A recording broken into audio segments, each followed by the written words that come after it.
Hi, everybody. Good morning, good afternoon. My name is Dr. Perry Barnhill, and welcome to the Fearless Acupuncturist. First, I want to thank the AAC Info Network for having us here to discuss with you the importance of HIPAA and how it relates to your office. Slides, please. Why HIPAA matters in the acupuncturist office, protecting your practice and protecting your patients. Again, my name is Perry Barnhill.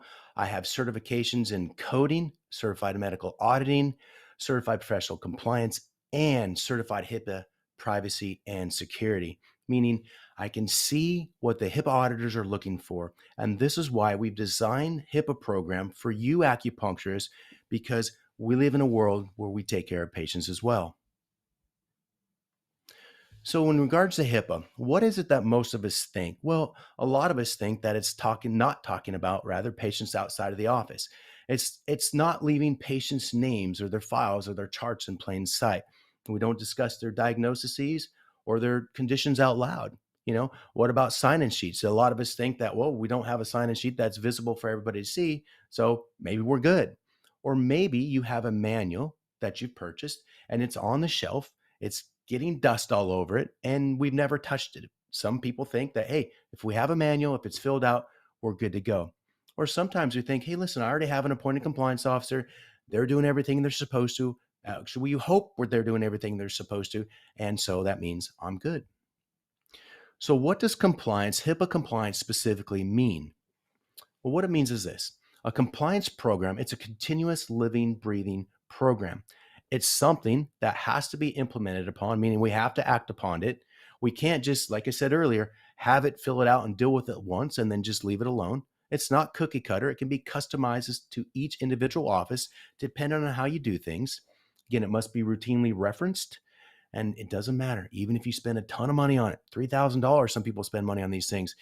Even if it was an expensive manual, it still has to be filled out, it has to be acted upon, and we have to make sure we're doing the things that we're supposed to be doing. Is compliance mandatory? This is a question that I get all the time. A lot of providers or acupuncturists are only doing cash. A lot of you don't participate in any insurance company. A lot of you don't do any kind of Medicare at all, but it's still mandatory. HIPAA compliance is mandatory, even if you're full cash, even if you have nothing to do with insurance, and even if you have nothing to do with Medicare. A lot of times we wonder with the HIPAA audits, what is a HIPAA audit all about? How does it come about? As well, they can be random. And guess what? Recently, the OCR, you'll hear me refer to the Office of Civil Rights, the acronym OCR. Those are the police of HIPAA.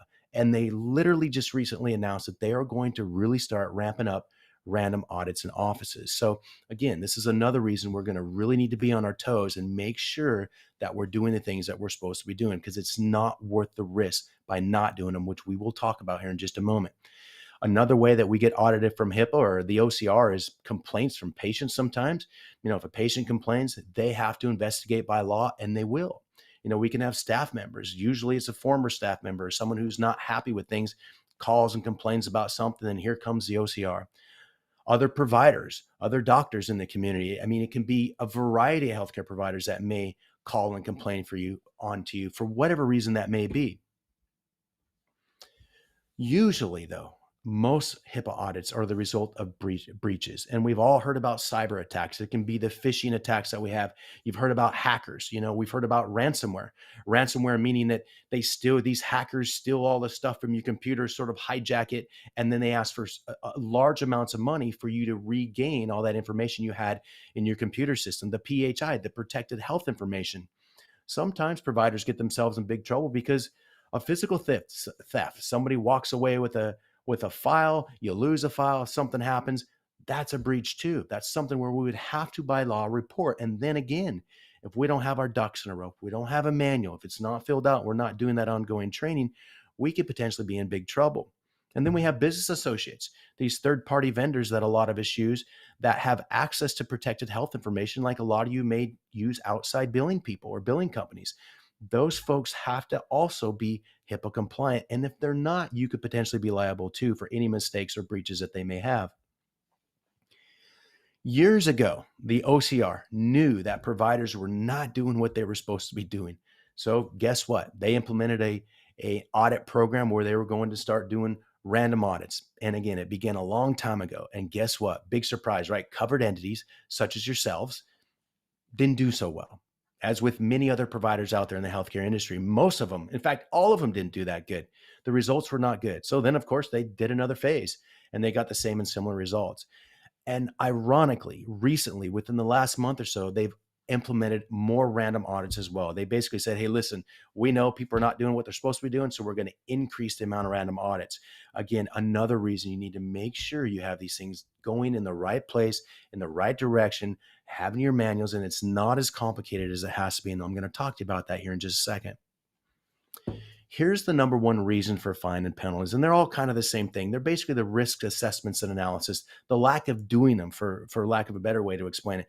We're not doing our security risk and assessments.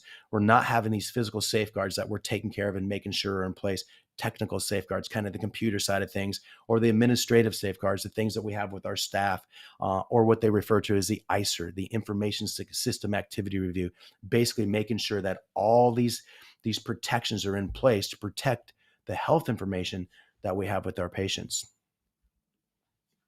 And I'm not going to take a long time on this, but I do want you to understand how bad these fines can be if we're not doing what we should be doing. And they go into tiers. Tier one, we were unaware that we had a HIPAA violation, but we exercised reasonable due diligence. Minimum fines, $141, but they can get up to $35,000 in a year. And then we have tier two, where there's reasonable cause and actions, and we're not willfully neglectful, meaning we were kind of doing most of the things we're supposed to be doing, but still not doing some of the things we should be. But we weren't totally neglectful. But still, you can see here a minimum $1,400 plus $142,000 a year. Now we get into these other tiers. Tier three, willfully neglectful, but you actually attempted to fix things within 30 days. Now, if you fall into that category, again, you can see this. These fines can be devastating to any kind of practice. Tier four, definitely don't want to be in tier four. You were willfully neglectful, meaning you did not do what you should have been doing. And here's what I mean by this. And this is what the government says. To use the excuse that, well, we didn't know what we were supposed to be doing is not an excuse anymore. At the level of your education, they expect you to know these things and they expect that you do these things properly. So number four, tier four, you don't want to be there, meaning you didn't do what you should have been doing and you didn't attempt to fix it within 30 days. You can see the fines here are quite devastating, $71,000 and up to over $2 million in a year. So this is why these things are very important. Here's some questions I want you to ask yourself and also to ask your staff. Who is your compliance officer? And you know what? You have to have an appointed compliance officer, and it has to be on paper. Our HIPAA program it's all in there. We have the policies, we have the procedures, we have the HIPAA appointment compliance officer form. So these things have to be done. When is the last time you updated your privacy and information security policies and procedures? These things have to be done routinely. Do you have regular training, and do you have proof that you have this training?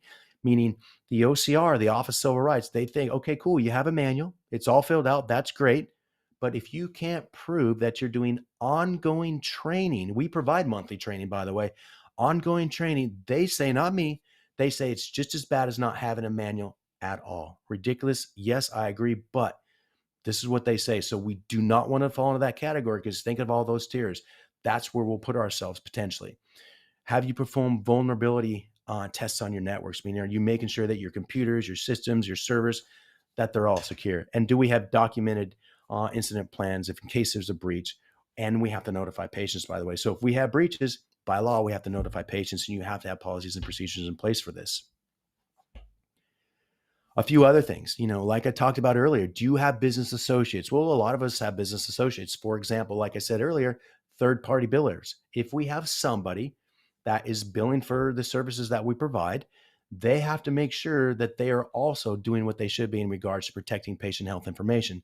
Therefore, we have to give them what we refer to as a business associate agreement. And we have this. It's just a form, you fill it out, you send it to them, and that helps add a big layer of protection in case they're not doing what they're supposed to be doing. In fact, if you have a business associate, and let's say they have a breach and something happens, and the OCR finds out that you did not have a business associate agreement on file with them, you're going to get fined.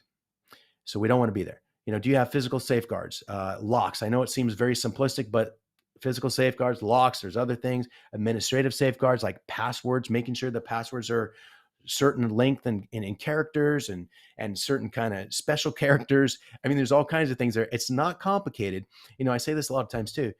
This is a new language for most of us, but it doesn't have to be complicated because we walk you through a step-by-step process so you can understand it. You can appoint one of your staff to help you out with these things. But once you understand the process and once you start thinking about things, you'll feel a lot better that you're doing what you're supposed to be doing so you avoid all those tears. Here's some thoughts I want you to leave with.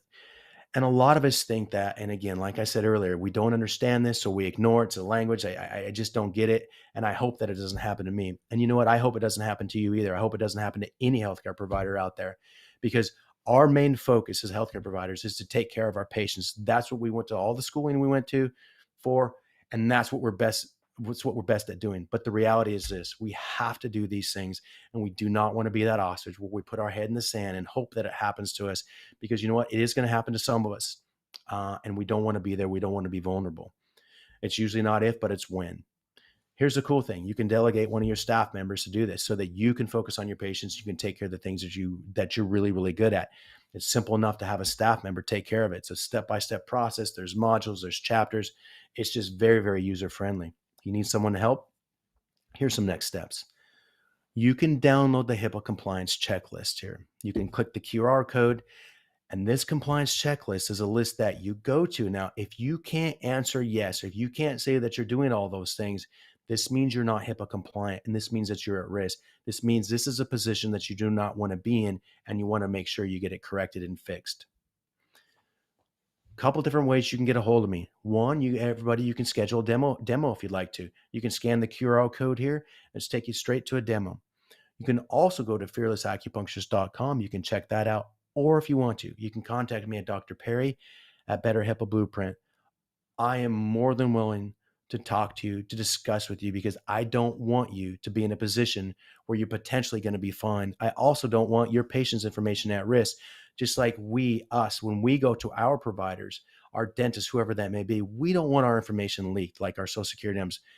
But, as being in practice, that all of you are, we don't want you to have those fines. It's way too much risk. So in the meantime, I do want to thank again the AAC Info Network for having us here and discussing with you the vital importance of HIPAA and HIPAA compliance. And in the meantime, like I said, if you want to, I'm more than happy to discuss things with you. You can click on the QR codes, check things out, and have an amazing, amazing day.